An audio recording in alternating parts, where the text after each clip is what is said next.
جب جیب کھالی ہو، جب دل گھبرائے، جب سامنے اندھیرا ہو اور کوئی راستہ نظر نہ آئے، تو انسان اپنی کمزوری اور لاچاری کو محسوس کرتا ہے۔ یہ وہ لمحات ہیں جب نفس کی آوازیں خاموش ہو جاتی ہیں اور روح کروٹیں لیتی ہے۔ انسان سوچتا ہے کہ میں نے کیا کیا، کہاں غلطی ہوئی، کیوں یہ سب مجھ پر آ پڑا، مگر یہ سوچ بھی اسے کوئی منزل نہیں دیتی، کیونکہ جس دریا میں وہ تیر رہا ہے اس کا کوئی کنارہ نظر نہیں آتا۔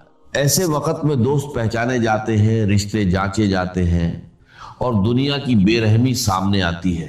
وہی چہرے جو کبھی مسکراتے تھے اب منہ موڑ لیتے ہیں، وہی ہاتھ جو کبھی مدد کو بڑھتے تھے اب جیب میں چھپ جاتے ہیں۔ یہ دنیا کا قانون ہے، جب آپ کے پاس ہوتا ہے تو سب آپ کے پاس ہوتے ہیں، اور جب آپ کے پاس نہیں ہوتا تو کوئی نہیں ہوتا۔ مگر اس دنیا سے پرے ایک اور دنیا ہے، ایک اور نظام ہے، ایک اور رشتہ ہے جو کبھی ٹوٹتا نہیں۔ مگر جب زمین تنگ ہو جائے اور آسمان سے کوئی آواز نہ آئے، تب بھی ایک دروازہ ہے جو کبھی بند نہیں ہوتا۔ وہ دروازہ ہے اللہ کے ناموں کا، اس کی رحمت کا، اس کی قدرت کا۔ یہ دروازہ ہر وقت کھلا ہے، ہر آنے والے کے لیے، ہر پکارنے والے کے لیے۔ اس دروازے پر کوئی پہرے دار نہیں، کوئی شرط نہیں، کوئی رسم نہیں، بس ایک پکار چاہیے، ایک دل کی آواز، ایک آنسو جو اللہ کی طرف بہے۔ یہ تین نام، تین ایسی چابیاں ہیں جو غیب کے خزانے کھول دیتی ہیں، تین ایسی روشنیاں ہیں جو تاریک ترین رات میں راستہ دکھا دیتی ہیں، تین ایسے دریا ہیں جو پیاسے کو سیراب کر دیتے ہیں، اور تین ایسے سہارے ہیں جو ٹوٹے ہوئے کو سنبھال دیتے ہیں۔ پہلا نام ہے الرزاق۔ یہ نام اس حقیقت کو بیان کرتا ہے کہ اللہ تعالیٰ نہ صرف رازقر ہے بلکہ وہ بار بار ہر لمحہ ہر سانس کے ساتھ رزق دیتا ہے۔ رزق کا مطلب صرف پیسہ یا روٹی نہیں، بلکہ ہر وہ چیز ہے جو انسان کو زندہ رکھتی ہے۔ ہوا، پانی، روشنی، صحت، عقل، محبت، سکون، امید، یہ سب رزق ہیں، اور ان سب کا دینے والا ایک ہے۔ ارزاق وہ ہے جس نے ہر مخلوق کے لیے اس کا رزق مقرر کر رکھا ہے اور اسے مہیا کرتا رہتا ہے۔ وہ زمین سے غذائیں نکالتا ہے، آسمان سے برکتیں اتارتا ہے، سمندر سے موتی اور مچھلیاں دیتا ہے، درختوں سے پھل اور پتے دیتا ہے۔ وہ پرندوں کو ان کے گھونسلوں میں رزق پہنچاتا ہے، مچھلیوں کو ان کے پانیوں میں، اور انسان کو اس کی جیب میں، اس کی پلیٹ میں، اس کے دل میں۔ اور ارزاق کا دائرہ لامحدود ہے، اس کا خزانہ کبھی خالی نہیں ہوتا، اس کی رحمت کبھی کم نہیں ہوتی، اور اس کی قدرت کبھی عاجز نہیں آتی۔ وہ رزق دیتا ہے اور دیتا چلا جاتا ہے، کیونکہ دینا اس کی عادت ہے، اس کی طبیعت ہے، اس کی شان ہے۔ یہ نام پکارو اور محسوس کرو کہ وہ ذات جس کے ہاتھ میں تمام خزانے ہیں آپ کی طرف متوجہ ہو رہی ہے۔ رزاق صرف دینے والا نہیں، وہ بار بار دینے والا ہے، ہر سانس کے ساتھ، ہر لمحے کے ساتھ۔ جب آپ سوچتے ہیں کہ بس اب ختم ہوا، بس اب کوئی ذریعہ نہیں، تب وہ ایسی جگہ سے رزق بھیجتا ہے جہاں سے آپ نے کبھی گمان بھی نہیں کیا تھا۔ وہ رزق دیتا ہے اور دیتا چلا جاتا ہے، کیونکہ اس کی رزاقیت کا دائرہ لامحدود ہے، اس کے خزانے کبھی خالی نہیں ہوتے۔ ایک بار جب آپ اس نام کو دل سے پکاریں گے تو سارے قرینے ٹوٹ جائیں گے، سارے حساب غلط ثابت ہوں گے، کیونکہ رزاق کا حساب الگ ہے، اس کا ریاضی الگ ہے۔ جب آپ الرزاق کو پکاریں تو اس نام کو ایک خاص طریقے سے پڑھیں، دل میں یقین کے ساتھ، نگاہوں میں امید کے ساتھ، اور زبان پر عاجزی کے ساتھ۔ اس نام کو اتنا پڑھیں کہ آپ کا دل مطمئن ہو جائے، آپ کی روح کو سکون مل جائے، اور آپ کا یقین پختہ ہو جائے کہ رزق دینے والا موجود ہے اور وہ آپ کو دیکھ رہا ہے۔ یا رزق کہیں اور محسوس کریں کہ اللہ آپ کو دیکھ رہا ہے۔ وہ دیکھ رہا ہے کہ آپ کی جیب خالی ہے، آپ کا گھر پریشان ہے، آپ کا دل بوجھل ہے، اور وہ جان بوجھ کر دیر کر رہا ہے تاکہ آپ اس کی طرف مڑیں، تاکہ آپ اسے پکاریں، تاکہ آپ کا تعلق ہے اس سے مضبوط ہو۔ کبھی کبھی اللہ رزق کو روک دیتا ہے تاکہ بندہ پکارے، اور جب وہ پکارتا ہے تو اللہ بارش کی طرح برساتا ہے۔ اور رزاق کے نام کا تقاضا ہے کہ آپ حلال کی تلاش کریں، کیونکہ رزاق حلال رزق دیتا ہے اور حرام سے بچنے کا حکم دیتا ہے۔ یہ تقاضا ہے کہ آپ دوسروں کو بھی دیں، جو خود رزق پاتا ہے اسے چاہیے کہ دوسروں کو بھی دے، کیونکہ اللہ انہیں دے کر آپ کی آزمائش لیتا ہے۔ یہ تقاضا ہے کہ آپ اللہ پر بھروسہ کریں. جب تک آپ اللہ پر بھروسہ نہیں کریں گے آپ کا دل سکون نہیں پائے گا. اور یہ تقاضا ہے کہ آپ صبر کریں، کیونکہ رزاق جانتا ہے کہ کب دینا ہے، کیسے دینا ہے، کسے دینا ہے، اور اس کا وقت کامل ہے. جو شخص ارض جزاق کو پکارتا ہے اس کے لیے اللہ رزق کے دروازے کھول دیتا ہے. وہ اسے ایسی جگہ سے رزق دیتا ہے جہاں سے اس نے کبھی گمان بھی نہیں کیا تھا. وہ اس کے حساب میں اضافہ کرتا ہے، اس کی روزی کو وسیع کرتا ہے، اس کی مشکلات کو آسان کرتا ہے. دوسرا نام ہے الفتاح. یہ نام اس حقیقت کو بیان کرتا ہے کہ اللہ تعالیٰ نہ صرف ایک بار کھولتا ہے بلکہ بار بار کھولتا ہے. ہر مشکل کے وقت، ہر تنگی کے لمحے، ہر بند دروازے پر. الفتاح وہ ہے جو بند دروازے کھولتا ہے، وہ جو بند راستے وا کرتا ہے، وہ جو اندھیروں میں چراغ روشن کرتا ہے، وہ ایسے راستے نکالتا ہے جو کسی کو نظر نہیں آتے، ایسے دروازے کھولتا ہے جو کبھی بند تھے، ایسی کنجیاں دیتا ہے جو تمام قفلیں توڑ دیتی ہے. فتح کا نام کئی منوں میں بڑا وسیع ہے. وہ دلوں کا فتح ہے کیونکہ وہ دلوں کو ایمان کے لیے کھولتا ہے، بند دلوں کو نور سے روشن کرتا ہے اور سخت دلوں کو نرمی عطا کرتا ہے. وہ راجکوں کا فتح ہے کیونکہ وہ رزق کے دروازے کھولتا ہے، روزی کے راستے وا کرتا ہے اور برکتوں کے خزانے کھول دیتا ہے. وہ مشکلات کا فتح ہے کیونکہ وہ ہر مشکل کو آسان کرتا ہے، ہر مصیبت کو دور کرتا ہے اور ہر پریشانی کا حل نکالتا ہے. اور وہ علوم کا فتح ہے کیونکہ وہ علم کے دروازے کھولتا ہے، فہم عطا کرتا ہے اور بصیرت دیتا ہے. جب سارے دروازے بند نظر آئے، جب ہر طرف مایوسی ہو، جب قرضے بوجھ بن جائے اور رات دن کی نیند حرام ہو جائے، تب اس نام کو پکارے یا فتح کہے اور یقین رکھے کہ جو دروازے بند ہیں وہ کھلنے والے ہیں، جو راستے بند ہیں وہ واہ ہونے والے ہیں، اور جو تاریکی ہے وہ روشنی میں بدلنے والی ہے. فتح کے نام کو دل میں بسا لیں. جب آپ کو لگے کہ کوئی راستہ نہیں تو یا فتح کہیں. جب آپ کو لگے کہ سب نے منہ موڑ لیا تو یا فتح کہیں. جب آپ کو لگے کہ قرضہ بہت بڑا ہے اور حل ممکن نہیں تو یا فتح کہیں. کیونکہ فتح وہ ہے جو ایک دروازہ کھولتا ہے تو 100 دروازے اپنے آپ کھل جاتے ہیں. وہ ایک کنجی دیتا ہے تو تمام قفلے ٹوٹ جاتے ہیں. الفتح کے نام کا تقاضا ہے کہ آپ مایوسی نہ کریں، کیونکہ فتح مشکل سے آسان کی طرف لے جاتا ہے، تنگی سے کشادگی کی طرف اور تاریکی سے روشنی کی طرف. یہ تقاضا ہے کہ آپ دعا کرتے رہیں، کیونکہ دروازے بند ہیں تو کھٹکھٹاتے رہیں، فتح جواب دے گا. یہ تقاضا ہے کہ آپ لوگوں کے لیے بھی کھلیں، جیسے اللہ آپ کے لیے کھولتا ہے ویسے ہی آپ دوسروں کے لیے کھلیں، ان کے کام آئیں، ان کی مدد کریں. اور یہ تقاضا ہے کہ آپ نئے موقعوں کو پہچانے، کیونکہ فتح نئے راستے نکالتا ہے، نئے موقع دیتا ہے. آپ کو صرف پہچاننا ہے.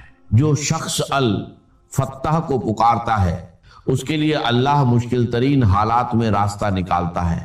وہ اسے اندھیرے سے روشنی کی طرف لے جاتا ہے، بند دروازوں کو کھول دیتا ہے اور ایسے موقع دیتا ہے جو اس نے کبھی سوچے نہ تھے. تیسرا نام ہے الغنی. یہ نام اس حقیقت کو بیان کرتا ہے کہ اللہ تعالی ہر طرح سے بے نیاز ہے، اسے کسی کی ضرورت نہیں اور تمام مخلوق اس کی محتاج ہے.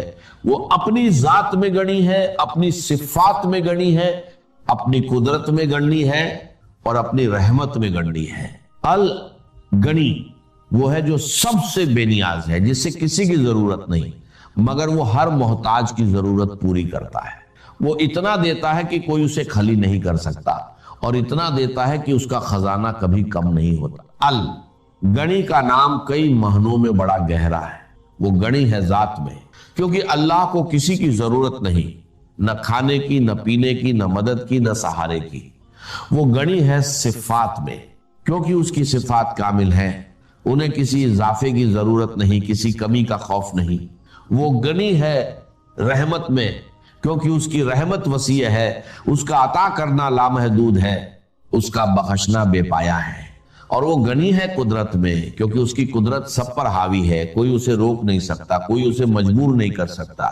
جب آپ اپنی فقیری، اپنی مجبوری، اپنی لاچاری کو محسوس کریں، جب آپ کو لگے کہ آپ کے پاس کچھ نہیں، جب آپ کو لگے کہ دنیا نے آپ کو چھوڑ دیا تو یا گنی کہیں اور محسوس کرے کہ اللہ گنی ہے اور وہ آپ کو اپنی گنی سے گنی بنا دے گا.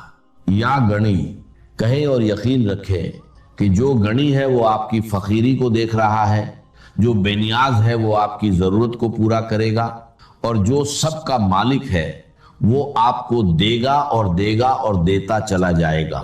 الغنی کے نام کا تقاضا ہے کہ آپ اللہ سے بے نیاز نہ ہو، کیونکہ اگر آپ اللہ سے بے نیاز ہو گئے تو آپ حقیقی طور پر فقیر ہو جائیں گے. یہ تقاضا ہے کہ آپ لوگوں سے بے نیاز ہوں، اپنی حاجتیں لوگوں کے سامنے نہ رکھیں بلکہ اللہ کے سامنے رکھیں، کیونکہ لوگ فقیر ہیں اور اللہ غنی ہے. یہ تقاضا ہے کہ آپ شکر گزار بنیں، جو آپ کو ملا ہے اس پر شکر کریں، کیونکہ شکر برکت لاتا ہے اور ناشکری محرومی لاتی ہے. اور یہ تقاضا ہے کہ آپ دوسروں کو بھی گنی کریں، جو آپ کو دیا گیا ہے اس میں سے دوسروں کو بھی دیں، کیونکہ یہی گنی کی صفت کا تقاضا ہے. جو شخص الگنی کو پکارتا ہے اس کے لیے اللہ اپنی گنی سے دیتا ہے. وہ اسے اتنا دیتا ہے کہ وہ خود گنی ہو جاتا ہے، اسے کسی کی ضرورت نہیں رہتی اور وہ دوسروں کو دینے والا بن جاتا ہے. ان تین ناموں کو پڑھو تو سمجھو کہ فرشتے رحمت بھرے پروں کے ساتھ اتر رہے ہیں، ہاتھوں میں رزق کی ٹوکریاں لیے. حکم ملتا ہے اس بندے کے رزق کے دروازے کھول دو، اس کی روزی وسیع کرو، قرض اتارو، دل کو سکون دو. آسمان میں ہلچل مچ جاتی ہے.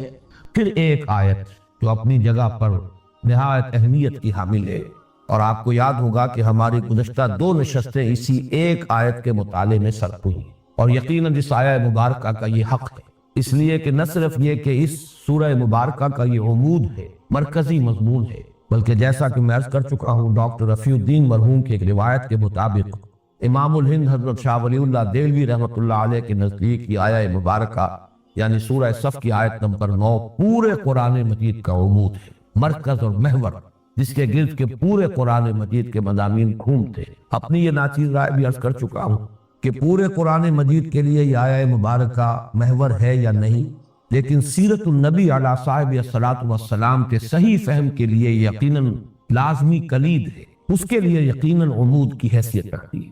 اس آیت مبارکہ کو سمجھیں گے تو سیرت النبی کا فہم حاصل ہوگا، اس لیے کہ کسی بھی عظیم شخصیت کے کارنامہ حیات کو ایسس کرنے کے لیے سب سے پہلے یہ سمجھنا ضروری ہے کہ اس کا مقصد کیا تھا، اس کے سامنے اپنی جد و جہد اور اپنی مساعی کے ہدف کے طور پر کیا چیز تھی، اسی کے حوالے سے ایسس کیا جائے گا کہ کس درجے میں کامیابی. اس آیہ مبارکہ پر جیسا کہ میں نے عرض کیا گزشتہ 2 نشستوں کا اکثر و بیشتر حصہ صرف کر چکے ہیں. مجھ سے پچھلی نشست میں ایک غلطی ہوئی ہے اور اس کی طرف ایک صاحب نے ہمارے شرکائے درس میں سے انہوں نے توجہ دلائی ہے، میں ان کا شکریہ ادا کرتا ہوں. لِيُظْهِرَهُ جو مرکزی لفظ ہے اس عمود والی آیت کا، هُوَ الَّذِي أَرْسَلَ رَسُولَهُ بِالْهُدَىٰ وَدِينِ الْحَقِّ لِيُظْهِرَهُ عَلَى الدِّينِ كُلِّهِ. لِيُظْهِرَهُ کا جب میں نے تجزیہ کیا تو جو ابتدا میں لام آیا ہے اس کے لیے روا روی میں میری زبان سے لفظ نکل گیا کہ یہ حرف جار ہے، لام ہے حرف جار، حروف جار میں سے. یہ ایک غلطی ہے جو روا روی میں ہوئی ہے. اصل میں یہ یا تو اسے لام کہ کہتے ہیں یا لام تعلیل کہتے ہیں. لے یظہرہ تاکہ غالب کر دے اس کو، تاکہ وہ غالب کر دے اس کو. لام جار جو ہے حرف جار کے طور پر لام جب آتا ہے تو اسماء پر آتا ہے، افعال پر نہیں. اس لیے اس لام کے بعد محذوف مانا جاتا ہے یا کہ یا ان. لے ان یظہرہ تاکہ وہ غالب کر دے اس کو، لے کہ یظہرہ تاکہ وہ غالب کر دے اس کو. تو یہ جو حروف ہے ان، لن، کہ، اذن، یہ 4 حروف وہ ہیں جو فعل مضارع پر داخل ہوتے ہیں اور پھر اس کو نصب دیتے ہیں. لے یظہرہ راہ پر زبر اسی وجہ سے ہے. تو یہ لام تعلیل کہیں یا لام کہ کہیں. البتہ ایک بات پر اگر غور کریں کہ جہاں تک مفہوم کا تعلق ہے اس میں وہ حرف جار والا لام جو ہے اس کا مفہوم موجود ہے. اس لیے کہ جب حرف جار کے طور پر لام آتا ہے تو اس کے معنی ہوتے ہیں کسی شے کے لیے، واسطے. جیسے کہ اقم الصلاۃ لذکری، نماز قائم کرو میری ذکر کے لیے، میری یاد کے لیے، میری یاد کے واسطے. تو یہ کسی شے کے واسطے، کسی شے کے لیے، یہ در حقیقت لام جب حرف جار کے طور پر آتا ہے تو اس کا مفہوم یہاں وہ مفہوم موجود ہے. هو الذی ارسل رسولہ بالہدی ودین الحق لیظہرہ. وہی ہے اللہ جس نے بھیجا اپنے رسول کو یعنی محمد کو صلی اللہ علیہ وسلم دو چیزیں دے کر، الہدا یعنی قرآن حکیم اور دین حق، اس لیے یا اس واسطے کہ وہ غالب کر دے اس کو پورے کے پورے دین پر۔ تو یہ جو اصل مفہوم ہے یہ یہاں موجود ہے۔ بہرحال جہاں تک فنی اعتبار سے یہ بات صحیح ہے کہ یہ حرف جار نہیں ہے بلکہ لام تعلیل یا لام کیف۔ اب ہم آگے چل رہے ہیں۔ اس سورہ مبارکہ کا جو چوتھا حصہ ہے یہ پھر 4 آیات پر مشتمل ہے۔ وہ 4 آیات ابھی میں نے تلاوت کی ہے، آپ نے سماعت فرمائی ہے۔ ان 4 آیات کا مضمون ہے جہاد کے لیے پرزور دعوت، اور اس کا جو ربط ہے اس عمود کے ساتھ اس کو پہچان لی۔ وہی ہے اللہ جس نے بھیجا اپنے رسول کو محمد کو صلی اللہ علیہ وسلم الہدا و دین حق دے کر تاکہ وہ غالب کرتے اس دین حق کو کل کے کل نظام زندگی پر۔ اب ظاہر بات ہے کہ یہ غلبہ دین حق محنت سے ہوگا، مشقت سے ہوگا، جہاد سے ہوگا، قتال سے ہوگا، ایثار سے ہوگا، قربانی سے ہوگا، گھر بیٹھے تو نہیں ہوگا، ہاتھ پر ہاتھ دھرے تو نہیں ہوگا۔ لہذا اس کے لیے ضروری ہے کہ اب جو لوگ بھی ایمان کے دعوے دار ہیں اللہ پر اور اس کے رسول پر، اللہ ہے اپنے رسول کو بھیجنے والا، اس پر بھی ہمارا ایمان ہے۔ رسول کا مقصد قرار دیا گیا غلبہ دین حق، اور رسول پر ہمارا ایمان ہے۔ تو جو لوگ بھی اللہ پر اور اس کے رسول پر ایمان کے مدعی ہیں، دعوے دار ہیں، اب ان کا فرض ہے کہ وہ تن من دھن اس مقصد بعثت محمد علی صاحب الصلاۃ والسلام کی تکمیل کے لیے لگا دے، کھپا دے سر۔ لہذا نہایت پرزور دعوت ہے جو ان 4 آیات میں سامنے آ رہی ہے۔ میں ذرا چاہوں گا کہ اس ربط کو ذرا اور گہرائی میں آپ سمجھ لیں، اس لیے کہ آیت نمبر 9 پر ایک گفتگو ہم اس اعتبار سے بھی کر چکے ہیں کہ یہ آیت مبارکہ نبی اکرم صلی اللہ علیہ وسلم پر نبوت اور رسالت کی تکمیل کا بیان کر رہی ہے۔ یعنی ختم نبوت کا ایک تصور یہ ہے کہ پہلے نبوت کا سلسلہ چل رہا تھا، حضور پر وہ آ کر ختم ہو گیا، اب آپ کے بعد جیسے کہ حضور نے فرمایا انا خاتم النبیین لا نبی بعدی، اب میرے بعد کوئی نبی نہیں۔ اور دوسرا مفہوم یہ ہے کہ آپ پر نبوت اور رسالت کی تکمیل ہوئی۔ یہ تکمیل نبوت اور رسالت اصل میں بنائے فضیلت محمدی ہے صلی اللہ علیہ وسلم، ورنہ محض رسالت کا ختم ہو جانا اس میں تو فضیلت کی کوئی بات نہیں۔ فضیلت کی بنیاد تو یہ ہے کہ آپ پر رسالت کی تکمیل ہوئی، نبوت کی تکمیل۔ اس تکمیل نبوت اور رسالت کے 5 مظاہر جن پر تفصیل سے گفتگو ہو چکی ہے گزشتہ نشست میں، میں چاہتا ہوں پھر گن لیں، یاد کر۔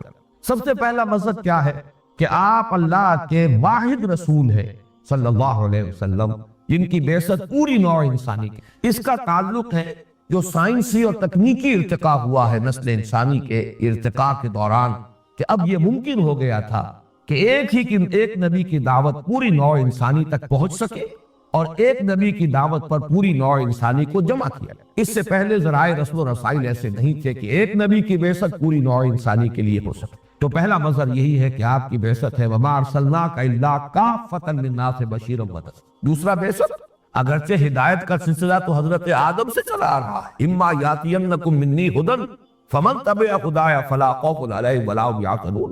جتنے صحیفے نازل ہوئے وہ صحف ابراہیم تھے یا صحف موسیٰ تھے، جتنی کتابیں آئیں وہ تورات ہو، زبور ہو، انجیل ہو، سب میں ہدایت تھی، ہدن۔ لیکن یہ ہدایت اب کامل ہو گئی ہے قرآن میں، الہدا، the guidance, the complete guidance, the final guidance. اور یہی وجہ ہے کہ اس کی حفاظت کا ذمہ لیا اور سابقہ کتابوں کی حفاظت کا ذمہ نہیں لیا۔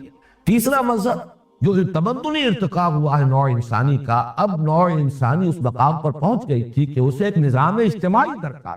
انفرادیت کا دائرہ سکڑتے سکڑتے بہت محدود ہو چکا ہے، اور اجتماعیت کا تسلط جو ہے انسانی زندگی پر بہت گہرا ہو چکا ہے، بہت وسیع ہو چکا ہے۔ لہذا اب اصل جس جو شے مطلوب ہے انسان کو اور درکار ہے وہ ایک نظام عدل اجتماعی۔ تو گویا کہ دین ایک نظام کی حیثیت سے اس کی تکمیل ہوئی ہے محمد پر صلی اللہ علیہ وسلم۔ الیوم اکملت لکم دینکم واتممت علیکم نعمتی ورضیت لکم الاسلام دینا۔ یہ تیسرا مظہر ہے حضور پر تکمیل نبوت اور رسالت۔ چوتھے اور پانچویں جو مظاہر ہیں تکمیل رسالت کے، ان کا تعلق ہے اتمام حجت کے ساتھ۔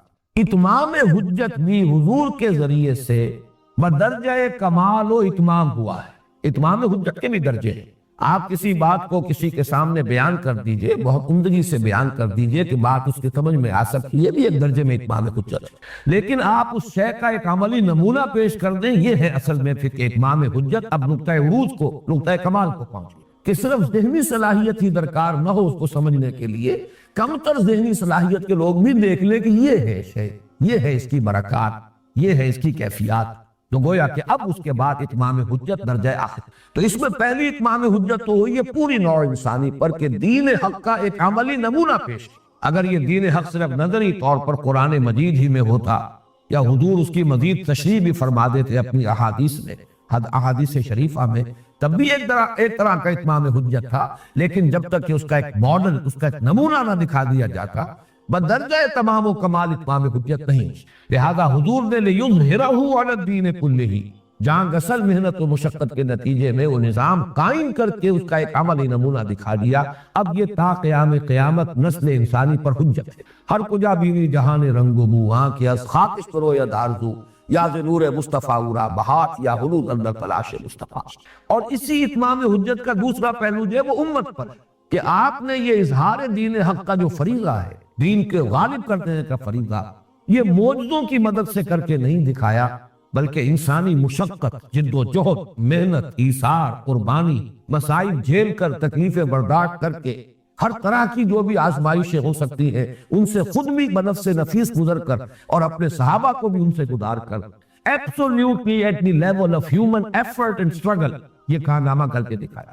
یہ بہت اہم پہلو ہے سیرت النبی کا صلی اللہ علیہ وسلم۔ ورنہ یہ کہ قدم قدم پر مطالبے آ رہے کہ معجزہ دکھائیے، معجزہ نہیں آیا۔ معجزہ بس قرآن ہے، جس کو سمجھنا ہو یہ معجزہ ہے، محمد کا اصل معجزہ یہ قرآن ہے۔ ورنہ آپ سوچئے کہ اگر بنی اسرائیل کے لیے جبکہ ان کو شدید بھوک کی کیفیت جو ہے اس نے ستایا تو من و سلوہ نازل ہو گیا، کیا حضور اور آپ کے صحابہ کا درجہ ان سے کہیں بلند نہیں تھا کہ غزوہ تبوک کے دوران من و سلوہ نازل کیا جاتا؟ نہیں نازل کیا۔ بھوک اور پیاس کی مشقتیں جھیلو، ہیومن لیول پر ایفرٹ کا ایک نمونہ قائم کیا ہے دنیا میں، ایثار، قربانی، جد و جہد، مصیبتیں جھیل کر۔ در حقیقت یہ جو ہے آخری اتمام حجت یہ امت پر ہے کہ اب جب بھی اظہار دین حق علی الدین کلہ کا فریضہ سر انجام دینے کے لیے امت میں سے کوئی گروہ کھڑا ہوگا تو اس کے سامنے حجت موجود ہے کہ یہ تمام مصیبتیں، یہ تمام تکلیفیں، یہ تمام آزمائشیں محمد رسول اللہ والذین معہ صلی اللہ علیہ وسلم ورضی اللہ تعالیٰ عنہ اجمعین، ان سب کو جھیلنی پڑی، ان سب میں سے گزرنا پڑا ہے۔ یہ ہے اصل میں آخری نقطہ جس کا تعلق ہے اب ان 4 آیات کے ساتھ اب پکارا جا رہا ہے اس جد و جہد کے لیے، اس ایثار و قربانی کے لیے، اس محنت و مشقت کے لیے، اس جان گسل جد و جہد کے لیے۔